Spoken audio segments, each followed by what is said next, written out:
Bueno, si la veda no le alcanza a los periodistas y analistas políticos, Roberto Battaglini tiene su penúltima participación antes de las elecciones de gobernador. Sí, no obstante, buen día. La veda es simplemente para los que los candidatos dejen de manifestar sus propuestas y demás, pero el resto de los análisis y las consideraciones no hay, digamos, límites. Es un tema porque después sigue el tema de una cuestión difícil de controlar, que son las redes sociales. Las redes sociales por Internet, desde que irrumpió Internet es un problema para la justicia controlar. Es en realidad un problema permanente. Hay siempre una forma de esquivarlas estas leyes. Ayer la presidenta, que está limitada en hacer anuncios oficiales antes de una elección, que es como las primarias del 14 de agosto, hizo un anuncio importante. El gobernador Schiaretti no inaugura obras, pero las recorre y hace anuncios vinculados a esas obras. En definitiva, siempre se le busca algún tipo de, digamos, de salida para escaparle a algunas normas legales. Bueno, está planteada el cierre de una campaña que ha tenido algunas particularidades en Córdoba. Fundamentalmente fue de mucho menos virulencia, de mucho menos confrontación de lo que se esperaba. Los candidatos, fundamentalmente los candidatos más grandes, se ataron al libreto que le dictaron sus asesores respecto a la necesidad de bajar niveles de confrontación y priorizar el tema de cuestiones que tienen que ver con las propuestas, pero así todos, ninguna de las propuestas, ninguno de los ejes discursivos se instaló como muy fuerte en Córdoba. No hubo diferencias de otras campañas, tanto a gobernador como legislativa, cuestiones que merecieran el debate y la profundización por parte de los postulantes, el lanzar algún tipo de ideas y propuestas que después alguno de los otros o mejorase o cambiase o rectificase. En definitiva, no será recordada esta como la campaña que se discutió de determinada cosa, ni de los impuestos, ni del futuro de la caja de jubilaciones, ni de qué hacer con el agua, ni de los temas de seguridad, ni de... Creo que tal vez las cuestiones de educación se plantearon en algún momento como uno de los ejes ahí que generaron algún tipo de tracción y de tensión en la campaña. A mí me llamó la atención, de los 12 candidatos a gobernador que vinieron acá, al menos 11. De los 11, tenés razón, porque uno no vino. En realidad 10, porque si de la Sota no viene hoy, son 2 que no vinieron. De los 10 candidatos, 4, un porcentaje importante, ¿no?, plantearon pero muy fuerte el tema de la droga. Aguad, Juez, García Lorrio y Griselda Baldata.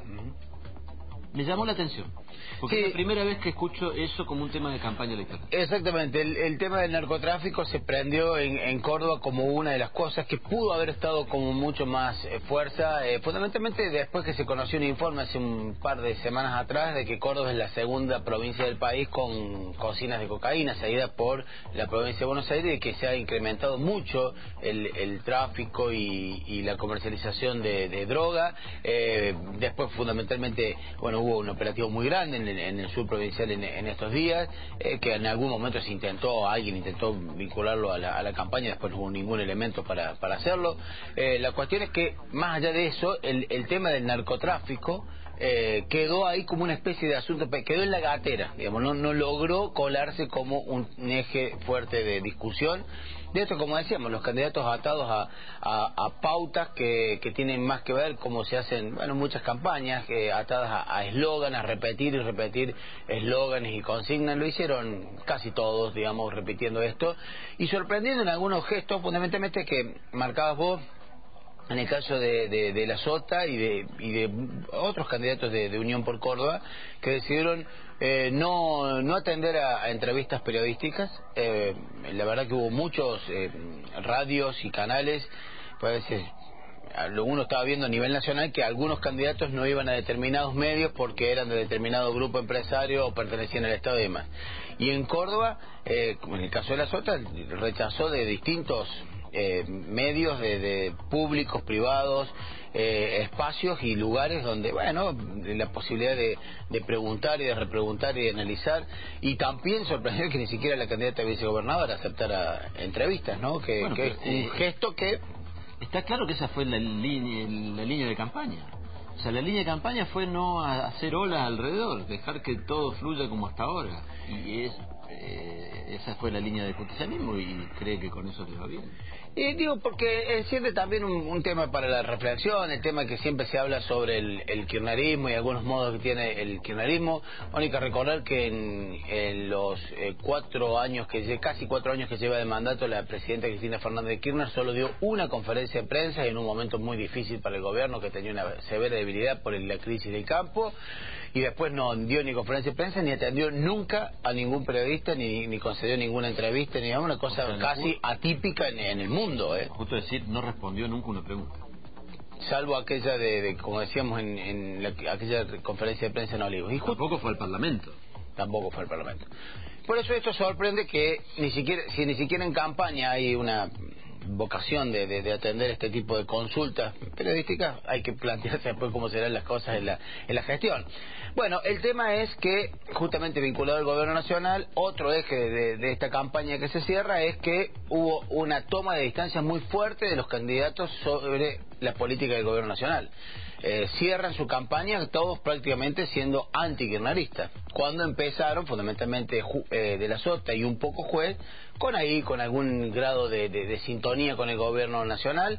El gobierno nacional no va a poder en absoluto considerar que cualquiera sea el resultado de Córdoba tiene algún mérito propio o puede adjudicarse algún tipo de tendencia, fundamentalmente por el planteo de los candidatos, más allá de los acuerdos, si existen acuerdos con uno, con otro, si le conviene que gane uno a otro. Lo que dijeron sus candidatos en los cierres es que están en contra del gobierno nacional, de la Sota, Juez y Aguad. Después, algunos hay kirchneristas en las listas, otros tienen votantes kirchneristas, pero en síntesis ese es un elemento que sorprende, porque en definitiva en todos los distritos del gobierno nacional llevó un candidato, en algunos ganó, ¿no? En otros perdió, y en Córdoba, el segundo distrito electoral del país, no lleva ningún candidato al menos de peso. Y queda como gran interrogante qué va a pasar con el tema del nuevo sistema electoral. Realmente hay muchas dudas en los comandos de campaña de cómo se van a comportar los ciudadanos, si va a haber votos nulos o no, hasta dónde ha llegado la campaña de instrucción, y en una duda de cuál va a ser el escenario. Porque hay escenarios que marcan que hay ventajas que pueden llegar a ser claras en favor de uno u otro candidato, y hay escenarios que marcan que los resultados pueden volver a ser ajustados en Córdoba. En ese contexto, ¿a qué hora son los resultados? Es una gran incógnita. Hoy se va a hacer una prueba, un simulacro de escrutinio para ver cómo funciona, cuánto tiempo se demora en contar, una prueba, a ver cuánto tiempo se demoraría en contar los votos en la mesa, en la carga de datos y demás. No hay una estimación de la justicia no va a hacer lo que se hizo en Santa Fe de las mesas testigos, como para que las autoridades electorales ya sepan a una determinada hora, 9, 10 de la noche, una proyección del resultado. Por lo tanto, hay un vaticinio de que puede llegar a ser una larga noche, si es que no hay una tendencia clara en las primeras mesas, ¿no? Encima con una provincia que ha demostrado en los últimos, yo diría 2 elecciones, pero hace casi una década, que se ha atomizado en su comportamiento electoral. Vota totalmente diferente de Córdoba, vota distinto de la capital, de Gran Córdoba, el Gran Córdoba de otros departamentos, y a medida que se aleja de la zona capital también hay otro comportamiento electoral diferente, vota distinto el norte que el sur. Entonces, si entra un aluvión de votos de una determinada zona, seguramente va a ir variando el resultado.